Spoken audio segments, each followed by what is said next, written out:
What exactly is downshifting?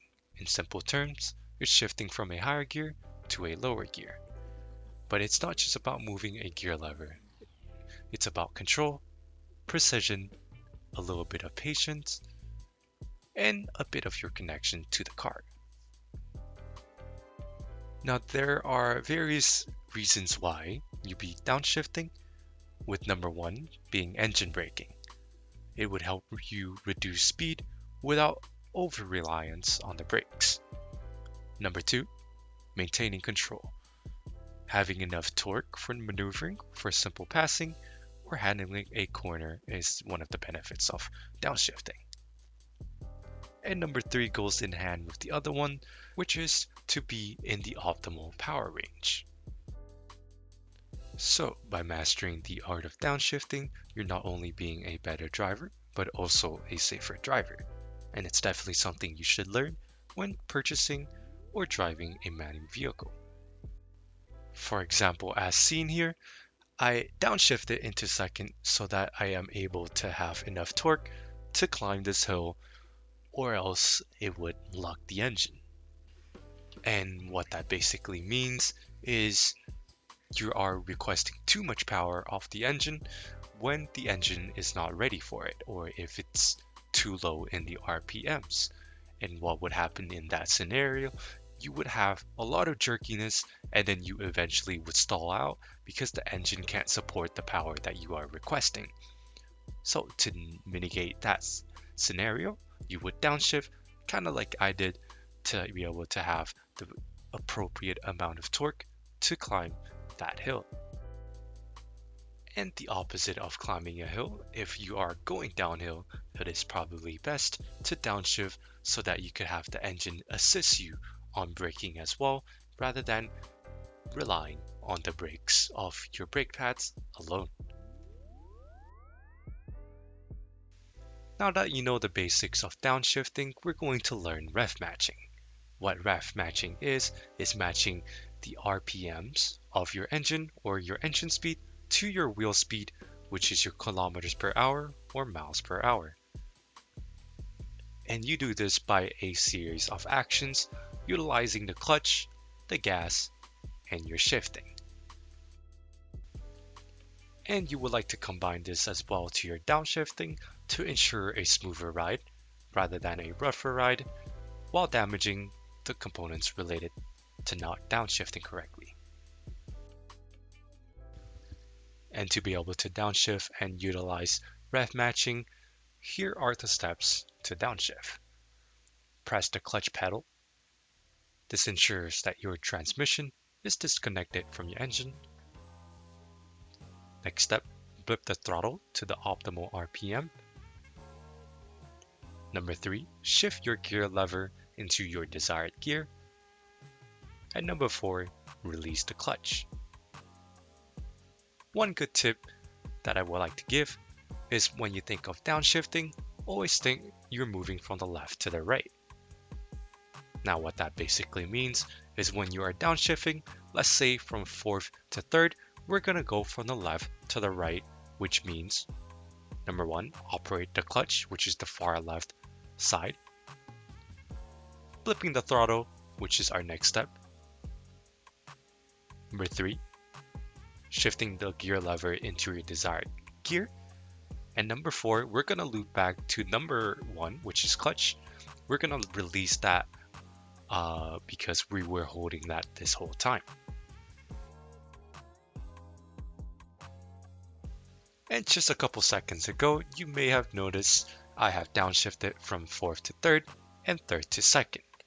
Now with this practical example, let's go back and look using our left to right theory. So cruising into 4th, we're going to go from the left to the right again there, but we're going to go a little bit slower this time. So same video, going a little bit slower this time.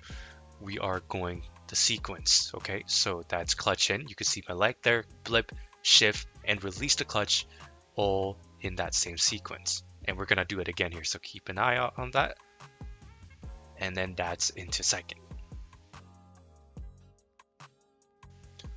You may or may not have noticed the car jerk a little bit, not the first time because I was able to match the speed of the wheel and the engine somewhat closely, but you could see in the second one here, I attempted to do it, wait a little second there, you could see a little jerk there, and that jerk is because the difference of the wheel speed and the engine speed causing the car to jerk a little bit. So you would expect this a little bit when you downshift for a couple first few times until you get used to the optimal pressure you should blip your throttle at.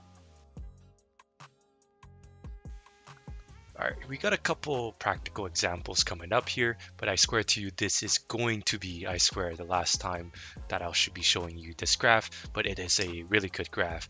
But from this graph here, we have the RPM on the left, speed on the bottom, or the RPM on the left, sorry. But what I'm trying to show you here is there is a difference between each line of the gears. This is a 6-gear transmission.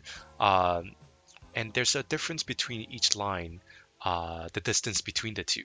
So for example, from 6th to 5th, on that yellow line there, there's there's a certain difference, but from the 5th to 4th, there is a little bit bigger, 4th to 3rd, a little bit bigger, sorry, 2nd to 3rd, 1 to 2nd. You can see there is a huge jump there, and what that basically means, you need a certain type of pressure on your gas when you are downshifting smoothly. And you can see here it's gradual, so the lower you go, sorry, the harder you have to press on the gas. So that's one thing to keep in mind.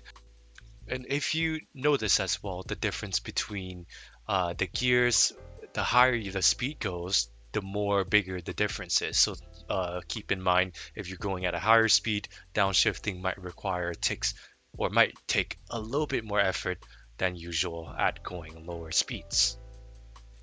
You know, of course, you could see sometimes the bar doesn't even reach number 1 or the certain gear. You don't want to do that. That's just because you're over revving the engine, or you're basically money shifting, and that's something you don't want to do. All right, so now that we got all that technical shit out of the way, let's go get some real practical driving examples. We are currently, ladies and gentlemen, cruising in 5th gear. Just move from 4th there, and we are expecting some scenarios coming up. We got a bridge, that means that is a hill, and that might be your worst nightmare, but we are going up a hill. What should we do here in this scenario, knowing that there is a vehicle up ahead and we might have to slow down? We got A, do nothing. B, stay in 5th and do nothing. C, downshift into 4th. What is the right answer?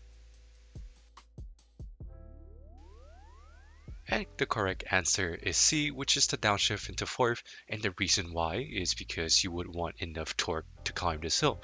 You don't want to lug the engine, as I mentioned in the beginning of the video, and by putting into 4th there, I was able to have enough torque to 1, climb the hill, and 2, to pass at passing speeds. So that's something to note. So if you got that one correctly, congratulations. But we do have another one as well coming up. We are approaching almost the top of the hill now, so same ridge, and we're about to go downhill. So we got a couple options here to choose from. We're gonna have A, do nothing again. We got B, downshift into 3rd. C, stay in 4th and slow down. Remember here, we are going down the hill and we are currently in 4th gear, and there might be a potential of another hill coming up, and as well as traffic.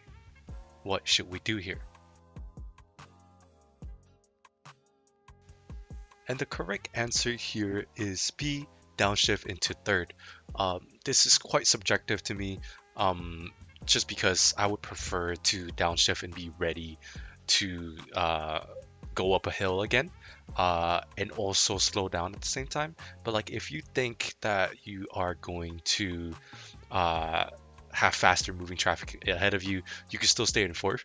But this all depends on your judgment, and that's the beauty of it. If you could make the best decisions or not, given the situation. You can see me here.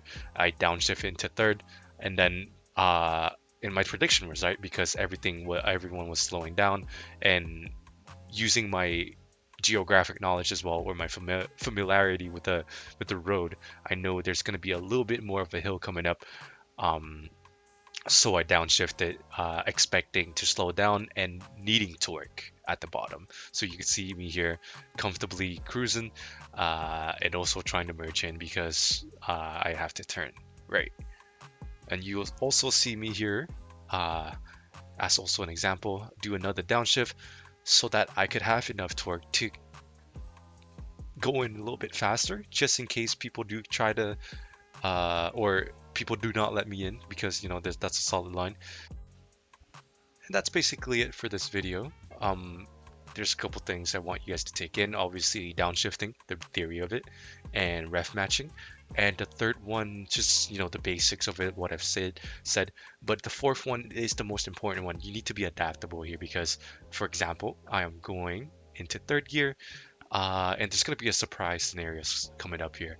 This guy in front of me is gonna turn right, and then wabam, there's gonna be a stop car, and you could see me there. Instead of downshifting, I just left it in base, or just pressed the clutch and the brakes at the same time, because downshifting the regular way would consume too much time.